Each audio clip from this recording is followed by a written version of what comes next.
برداشت کرنا سیکھو گے. یاد رکھو میرے بچوں، اگر آپ صبر سیکھ گئے تو کوئی آپ کو پکڑ نہیں سکے. یہ جو ریسنگ گاڑیاں ہوتی ہیں نا، فراری اور مختلف ان کے نام ہیں، مشہور فراری ہے، اٹلی میں بنتی ہے. لیمبرگینی، یہ دونوں بنتی ہیں وہاں اٹلی میں. اور اس میں جو آدمی جا رہا ہو اس کے لیے سپیڈ لمٹ کی قید کوئی نہیں، ورنہ سب گاڑیوں پہ 120 کلومیٹر پر کے اوپر جائیں گے تو جرمانہ ہوگا. لیکن جو آدمی لیمبرگینی میں جا رہا ہے یا فراری میں جا رہا ہے اس کے لیے کوئی جرمانہ نہیں، چونکہ وہ یوں کرو تو 1 سیکنڈ میں وہ 120 پہ چلی جاتی، صرف اتنا کرنے سے شو ایسے جاتی. تو میں آپ کو ایک لیمبرگینی دینا چاہتا ہوں، فراری 8 کروڑ کی ہے. فراری 8 کروڑ کی گاڑی ہے فراری. کئی دفعہ وہاں جب جاتا ہوں تو کوئی نہ کوئی بٹھا دیتا ہے، یہ آپ کو ذرا سیر کرائیں. وہ ہمارے کو تو شوق کی کوئی چیز ہے نہیں، وہ نوجوانوں کے شوق کی چیز ہے. تو 8 کروڑ کی گاڑی ہے، میں مفت آپ کو دے رہا ہوں، وہ ہے صبر. آخرت کے سفر میں اگر تیز چلنا چاہتے ہو اور سب سے آگے نکلنا چاہتے ہو تو صبر کی فراری پہ سوار ہو جاؤ. تمہیں کوئی پکڑ نہیں سکے گا، تمہارے کوئی قریب بھی نہیں آ سکے. کہ دنیا میں صبر کرنے والوں کا قحط آ گیا. بڑے بڑے علماء ہیں اخلاق سے خالی، بڑے بڑے علماء ہیں صبر جانتے ہی نہیں.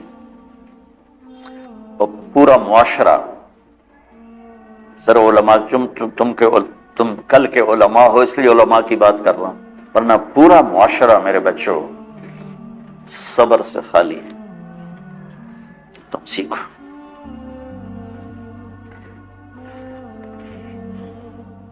دیکھو میری ایک بات سنو، علم کی کمی ہو تو اچھے اخلاق اس کو چھپا دیتے ہیں، اخلاق کی کمی ہو تو بڑے سے بڑا علم بھی اسے چھپا نہیں سکتا. سارے عیب ہوں اور اخلاق اچھے ہوں تو اخلاق وہ چادر ہے جس میں سارے عیب چھپ جائیں گے. بس ساری صفتیں ہوں اور بد اخلاق ہو تو ہر صفت کو بد اخلاقی چھپا دے گی. میرے نبی نے نماز لمبی پڑھی، اللہ نے روک دیا، کہ نہیں چاہیے. ما انزلنا علیک القرآن لتشقی، مختصر نماز پڑھیں، درمیانی نماز پڑھیں. پیسہ سارا خرچ کر دے، اللہ نے روک دیا. ولا تبسطها کل البسط، میرے نبی سارا خرچ نہ کرو، کچھ بچا کے بھی رکھو. تبلیغ میں اپنی جان کھپائی، اللہ نے اس سے بھی روک دیا. فلا تذهب نفسك علیہم حسرات، تبلیغ کرو خود نہ مر جاؤ. تبلیغ کتنا بڑا عمل ہے، اللہ نے کہا اعتدال. نماز کتنا بڑا عمل ہے، اللہ نے کہا درمیانہ ہاتھ رکھو.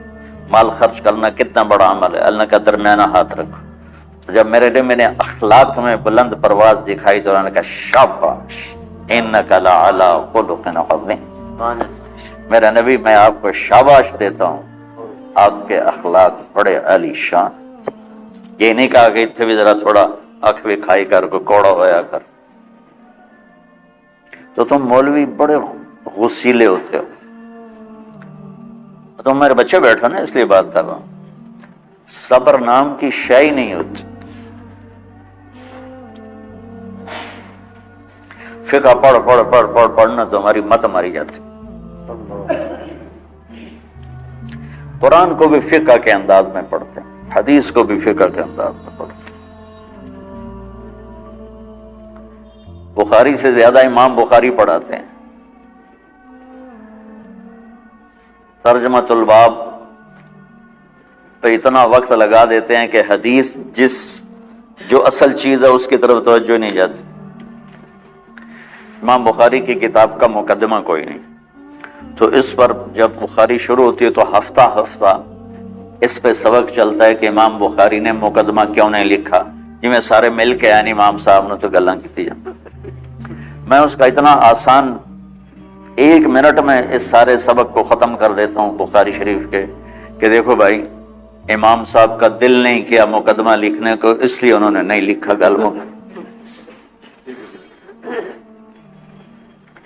ایک حدیث کے عنوان اور حدیث میں جوڑ نہیں تھا، تو شیخ رمزی بہت بڑے فاضل آدمی ہمارے فیصل آباد، میں نے کہا شیخ یہ جوڑ کوئی نہیں. کہ شیخ ھذا من اصعب ابواب البخاری، یہ بخاری شریف کے مشکل ترین ابواب میں سے. میں نے کہا بڑا آسان کام ہے، امام بخاری بھول گئے، ترجمہ کوئی اور تھا، حدیث کوئی اور لکھ دی، بھول گئے، بشری تو ہیں، کیوں بچوں نے مصیبت چ پان دے. تو بچوں شوق سے جاؤ، بہانے نہ کرو. ہماری طرح تھوک ڈال کے پیٹ میں درد، وہ شامہ پہ جان گیا پھر توڑیاں. ٹھیک ہے نا، میں زیادہ بول نہیں سکتا ہوں، ضروری سمجھ کے آیا تھا کہ تم خوشی سے جاؤ. پھر اس میں جو ناگواری آئے گی اسے برداشت کرو گے تو پھر آپ کا صبر بڑھے گا. تمہیں صرف میری شہرت نظر آتی ہے، اس میں جتنا مجھے صبر کرنا پڑا ہے وہ تمہارے سامنے نہیں ہے. جتنی کڑوی گولیاں میں نے کھائی ہیں لوگوں سے وہ تو تمہیں نہیں پتا. اب تمہیں اتنا نظر آتا ہے کہ واہ واہ ہو رہی ہے آگے پیچھے لوگ. میرے اللہ کا کرم ہے، میری کیا اوقات، آج ہوں کل مر جاؤں گا، اولاد کو بھی یاد نہیں رہے گا کہ طارق جمیل کون تھا. جو ہے اس میرے رب کا کرم ہے. مجھے اپنی شہرت سے کبھی دھوکہ نہیں لگا. تو میرے بچوں اس لیے بتا رہا ہوں، کوئی فخر نہیں، کہ مجھے اپنی شہرت سے کوئی دھوکہ نہیں، ایک لمحے کے لیے بھی مجھے دھوکہ نہیں. میرے دل کی گہرائیوں یہ بات اتری کہ سب میرے اللہ کا فضل ہے، اور برائی کرنے والا اور اچھائی کرنے والا میری نظر میں برابر ہو گیا ہے. برابر ہونے کا مطلب پہلے سمجھو. تو مجھے گالی دو گے مجھے تکلیف ہوگی، تو میری تعریف کرو گے مجھے خوشی ہوگی. اس کو برابری نہیں کہتے، وہ تو ایک طبعی چیز ہے. یہ میں نے ہاتھ پہ اپنا ہی ہاتھ مارا تو اس کو درد ہو رہا. تو اگر میں مولوی شوکت صاحب سے بدتمیزی سے بات کروں گا تو ان کو تکلیف ہوگی، اور میں ان کی قربانیاں بیان کروں گا. یہ ذرا کھڑے ہونا، ادھر ہاتھ دو. یہ اس سارے نقشے کے بانی ہیں. یہ پہلی اینٹ ہے. یہ 3000 روپے اس وقت لے رہے تھے 1985 میں 86 میں کراچی.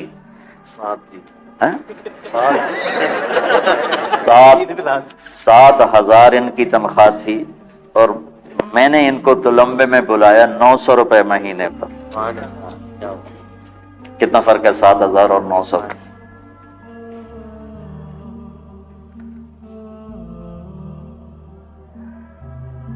لوگ میری تعریف کرتے ہیں، میں اللہ کا شکر ادا کرتا ہوں، اور اس پہ میں تکبر میں نہیں آتا. یہ ہے مدح اور ذم برابر ہو جائے، یعنی تعریف کرنا اور برائی کرنا برابر ہو جانے کا مطلب یہ نہیں ہے کہ برائی سن کے اثر نہیں ہوتا اور تعریف سن کے اثر نہیں ہوتا. نہیں، برابر ہونے کا مطلب بتا رہا ہوں. اس کی توفیق، تائید، رحمت اپنی اولاد کو بتا رہا ہوں. کوئی میری تعریف کرتا ہے میں اللہ کا شکر ادا کرتا ہوں اور اپنے آپ کو بھولتا نہیں. کوئی میری برائی کرتا ہے تو میرے دل میں اس کے لیے کوئی منفی جذبہ نہیں پیدا ہوتا. یہ ہے اچھائی برائی کو برابر کر دینا.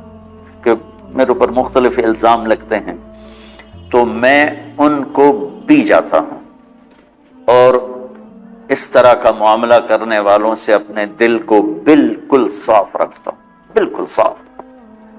اور میرا ان سے معاملہ اسی طرح ہوتا ہے جیسے آؤ جی، اپنی وجہ سے کبھی کسی سے قطع تعلق نہیں کرتا. تو بچوں، صبر بہت بڑی دولت. یہ تمہاری تبلیغی زندگی میں بھی کام آئے گی، علمی زندگی میں بھی کام آئے گا. جب تم گھر والے بنو گے، شادیاں ہوں گی، اس وقت یہ کام آئے گا.